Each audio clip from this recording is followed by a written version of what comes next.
اس دنیا میں ہمیں ہر چیز کو کانشیسلی سمجھ کر کرنا ہے، ورنہ آخرت میں ہم دھوکا کھا سکتے ہیں۔ قرآن میں اللہ تعالیٰ فرماتا ہے کہ تمہارے پاس ہماری نشانیاں آئیں تو تم نے ان کا کچھ خیال نہ کیا، تو اسی طرح آج تمہارا کچھ خیال نہ کیا جائے گا۔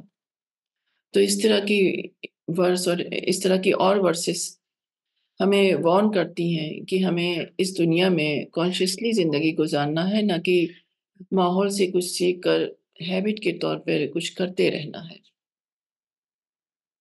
جی آپا، بہت اچھے سے آپ نے بتایا، اور ایک پوائنٹ بہت امپورٹنٹ آپ کا مجھے سمجھ آیا کہ چیز کو ہیبٹ کے طور پر نہ کرتے اسے شعوری طور پر کانشیسلی کرنا، یہ ہمیں ہیومن لیول پہ لے جائے گا، ورنہ ہم اینیمل لیول پر رہیں۔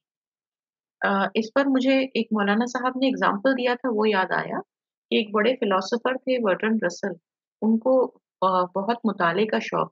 انہوں نے اپنی بایوگرافی میں لکھا کہ میری بچپن سے عادت تھی کہ میں گھنٹوں پڑھتا رہتا تھا کتابیں الگ الگ سبجیکٹ، مگر انہوں نے آگے یہ بھی کہا کہ میں اپنی زندگی میں کبھی زندگی کا مقصد نہیں جان پایا، پرپز آف لائف نہیں جان پایا۔ تو اتنا پڑھنے کے بعد بھی مولانا صاحب کہہ رہے تھے کہ وہ اتنا انٹلیکچوئل ڈیولپمنٹ اپنا نہیں کر پائے کہ وہ سچائی سمجھ پائے۔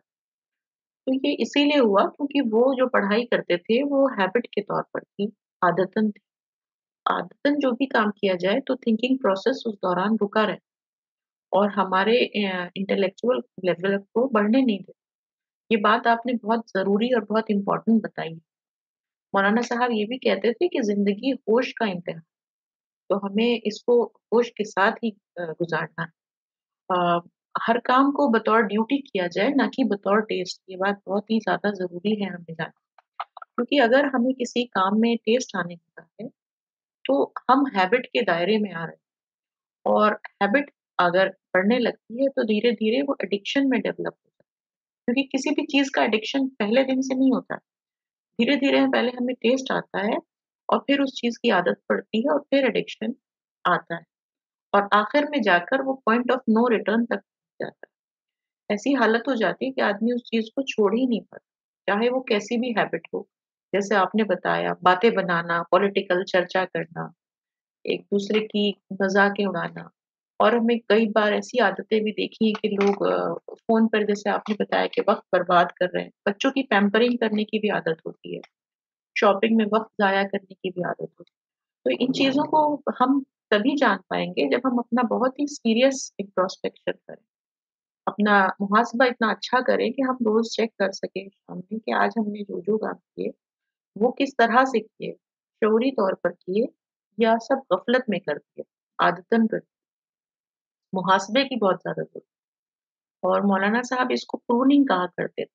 ہم سب لوگ جانتے ہیں کہ ان چیک گروتھ ہوتی ہے جب پودوں کی، تو ان کی کٹائی چھٹائی یعنی پروننگ کی جاتی ہے۔ ایسے ہی اپنی ہیبٹس کی، اپنی سوچ کی ہمیں دن رات پروننگ کرنی ہے، کٹائی چھٹائی۔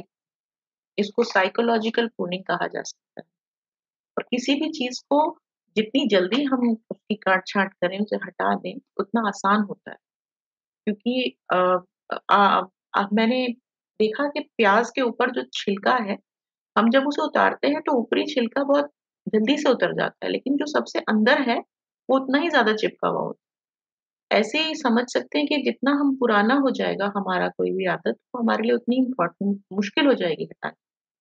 اور اسی چیز کو مولانا صاحب نے سمجھایا قرآن میں، النساء کے ورس 17۔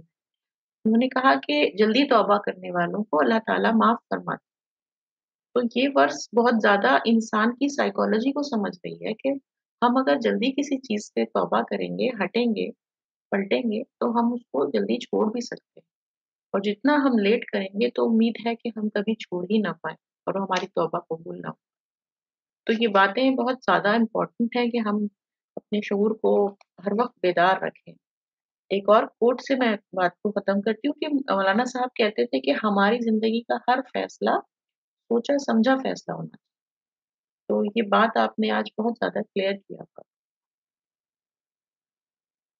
بہت اچھے سے اس پہ بنا یہ چیز جو ہے بہت امپورٹنٹ ہے یہ آپ نے جو بتایا کہ زندگی میں جو بھی کچھ ہم کریں تو اس کو صرف اپنے ڈیزائر یا اپنے ٹیسٹ کے لیے شروع نہیں کر دینا ہے کہ اچھا لگ رہا ہے یا لوگ کر رہے ہیں، اس کو کرتے رہیں، یہی ہمیں کانشیسلی زندگی گزارنا ہے۔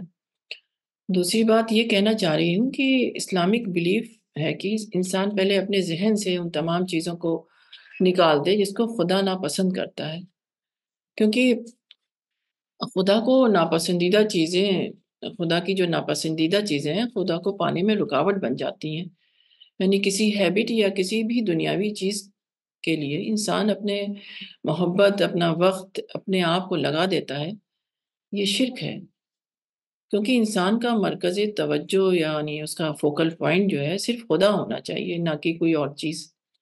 تو تمام جو ہیبٹس ہوتی ہیں وہ انسان کے لیے اس کا فوکل پوائنٹ بن جاتی ہیں اور انسان کو اسی میں ٹیسٹ آنے لگتا ہے اور انسان اسی کو اپنا مرکز توجہ بنا لیتا ہے۔ تو انسان جب اپنی ہیبٹس کو چھوڑے گا، اپنے کو پیوریفائی کرے گا تو وہ جگہ خالی ہوگی جہاں پر خدا ہونا چاہیے، اور اس طرح دھیرے دھیرے انسان کے اندر اعلیٰ کوالٹیز ڈیولپ ہونے لگیں گی۔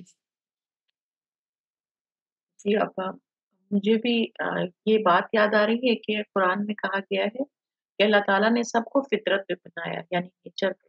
نیچر سب کا ٹھیک ہی ہے، وہ تو ہم انسان ہیں جو سوچتے نہیں اور چیزوں کو فار گرانٹیڈ لے کر عادت بنا لیتے۔ تو یہ وقت بہت زیادہ سوچنے کا ہے، محاسبہ کرنے کا ہے، تاکہ ہم صحیح وقت پر اپنے آپ کو کریکٹ کر سکیں، کیونکہ زندگی کا ہمیں کچھ پتا نہیں ہے کہ وقت بہت کم بچا ہے، آگے ہمیں وقت ملے گا یا نہیں اپنے آپ کو سدھارنے کا۔ تو اللہ تعالیٰ کے سامنے جانے سے پہلے ہمیں اپنے آپ کو سدھار لینا۔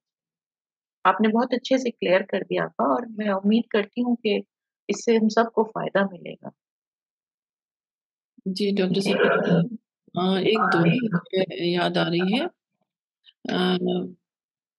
رسول اللہ صلی اللہ علیہ وسلم کی دعا ہے، بہت چھوٹی اور بہترین دعا ہے کہ خدایا میری ہدایت مجھ پر القا فرما اور میرے نفس کو کے شر سے مجھ کو بچا۔